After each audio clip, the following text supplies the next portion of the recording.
Electrical and electronic എഞ്ചിനീയറിംഗുകാർക്ക് എന്തൊക്കെ പഠിക്കാനുണ്ടെന്നാണ് ഈ ഒരു വീഡിയോയിൽ നമ്മൾ പറയാൻ പോകുന്നത്. ഇത് K2 2019 സ്കീം വെച്ചിട്ടാണ് ഈ ഒരു വീഡിയോ ചെയ്യുന്നത്. അതായത് ഈ വർഷം ലാറ്ററൽ എൻട്രിയിൽ കയറുന്നവർക്ക് K2 2019 സ്കീമാണ് വരുന്നത്. ഇനി 2020 അതായത് K2 2024 അഡ്മിഷൻ എടുക്കുന്നവർക്കാണെങ്കിൽ, അതായത് ഈ വർഷം ഫസ്റ്റ് ഇയർ അഡ്മിഷൻ എടുക്കുന്നവർക്ക് K2 2024 സ്കീമാണ് വരുന്നത്. K2ൻ്റെ 2024 സ്കീം K2 ഇതുവരെ റിലീസ് ചെയ്തിട്ടില്ല. അത് റിലീസ് ചെയ്താൽ ഉടനെ തന്നെ ആ ഒരു വീഡിയോ ചെയ്യുന്നതായിരിക്കും. ഓക്കെ, സോ ഫസ്റ്റ് ഇയറിൽ പഠിക്കാനുള്ളത് ഫസ്റ്റ് സെമ്മിൽ മാത്സ് ഉണ്ട്, ലീനിയർ അൽജിബ്ര ആൻഡ് കാൽക്കുലസ്, പിന്നെ എഞ്ചിനീയറിംഗ് ഫിസിക്സ് വരുന്നുണ്ട്, engineering mechanics, basics of civil and mechanical engineering, life skill, engineering physics lab, civil and mechanical workshop. So ഇത്രയുമാണ് S1 പഠിക്കാനുള്ളത്. So 2 lab വരുന്നുണ്ട്. പിന്നെ life skill എന്ന് പറയുന്നത് credit ഇല്ലാത്തൊരു സബ്ജക്റ്റാണ്. ബാക്കി എല്ലാ സബ്ജക്റ്റിനും, ബാക്കി 4 സബ്ജക്റ്റിനും ക്രെഡിറ്റ് വരുന്നുണ്ട്. ക്രെഡിറ്റ് ഒരു 4, 3 ഒക്കെയാണ് വരുന്നത്. ഓക്കെ, പിന്നെ S2 ആണ്. S2ലും vector calculus, differential equation and transforms, അത് മാത്സ് ആണ്. പിന്നെ engineering chemistry, engineering graphics, basics of electrical and electronic engineering, professional communication, programming in C, പിന്നെ എഞ്ചിനീയറിംഗ് കെമിസ്ട്രി ലാബും electrical and electronic workshop. So ഇത്രയാണ് S2ൽ വരുന്നത്. അതിൽ തന്നെ പ്രൊഫഷണൽ കമ്മ്യൂണിക്കേഷന് എന്തില്ല, ക്രെഡിറ്റ് ഇല്ല. പ്രോഗ്രാമിംഗ് ഇൻ C എന്ന് പറയുന്നത് നമ്മളെ കോഡിംഗ് ഒക്കെ ഉള്ള, അതായത് കമ്പ്യൂട്ടർ പ്രോഗ്രാമിംഗ് ലാംഗ്വേജ് പഠിക്കുന്ന സബ്ജക്റ്റാണ്. പിന്നെ 2 ലാബുമാണ് ഇതിൽ വരുന്നത്. S3 അതായത് സെക്കൻഡ് ഇയർ തൊട്ടിട്ടാണ് നമ്മൾ കോർ സബ്ജക്റ്റിലോട്ട് എൻ്റർ ചെയ്യുന്നത്. അതായത് ഓരോ ഡിപ്പാർട്ട്മെൻറ്റ് കോർ സബ്ജക്റ്റ് പഠിക്കുന്നത് S3 തൊട്ടിട്ടാണ്.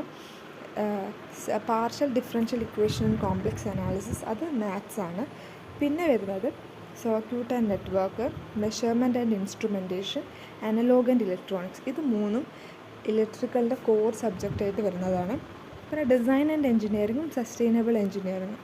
സോ ഇത് 2ഉം കോറല്ല, പക്ഷേ പഠിക്കേണ്ടതാണ്. ഈ ചില ഡിപ്പാർട്ട്മെൻറ്റ്സിന് ഡിസൈൻ ആൻഡ് എഞ്ചിനീയറിങ് ഓഡ് സെമ്മിലും ഈവൻ സെമ്മിൽ പ്രൊഫഷണൽ എത്തിക്സ് ഒക്കെ അങ്ങനെ ആയിരിക്കും വരുന്നത്. അപ്പം ഇങ്ങനെ മാറി മാറി കളിച്ചുകൊണ്ടിരിക്കും.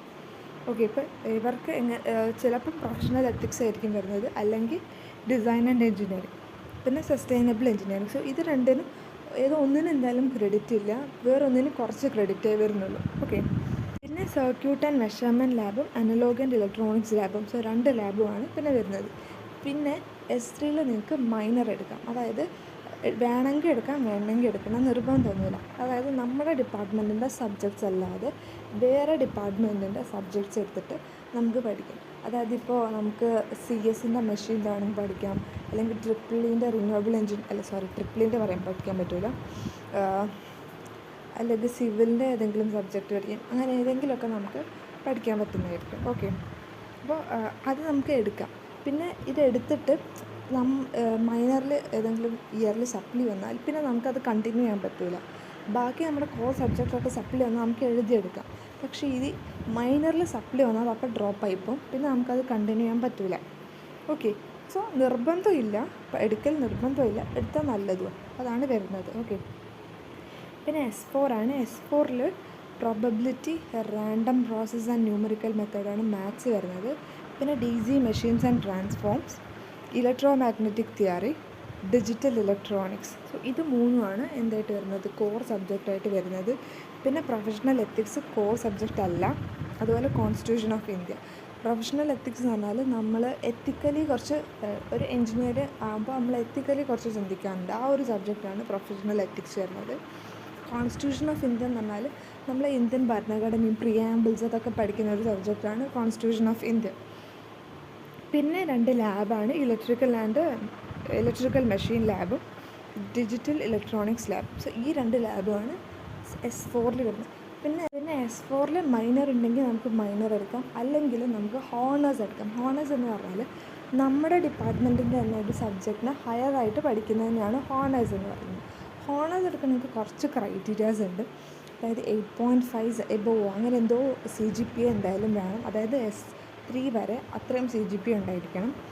പിന്നെ ഇത് എടുത്തു കഴിഞ്ഞാൽ നമ്മുടെ ഏതെങ്കിലും കോർ സബ്ജക്റ്റോ കോർ അല്ലാത്ത സബ്ജക്റ്റോ ഏതെങ്കിലും ഒന്നിൽ സപ്ലി ഉണ്ടെങ്കിൽ പോലും നമുക്കിത് കണ്ടിന്യൂ ചെയ്യാൻ പറ്റില്ല. അതായത് ഇപ്പോൾ ഓൾറെഡി നമുക്ക് സപ്ലി ഉള്ളവരാണെങ്കിൽ നമുക്ക് ഈ ഹോണേഴ്സ് എടുക്കാൻ പറ്റില്ല. ഓക്കെ, സോ S4 ഹോണേഴ്സ് എടുക്കാം, S3 മൈനർ എടുക്കാം. മൈനർ നമുക്ക് S8 വരെ കണ്ടിന്യൂ ചെയ്യാം, അതുപോലെ ഹോണേഴ്സും S4 വരെ കണ്ടിന്യൂ ചെയ്യാം.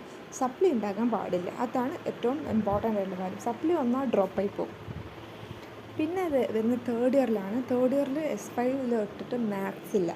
മാത്സ് സെക്കൻഡ് ഇയർ കഴിയുമ്പോഴേക്കും മാത്സ് കഴിയും.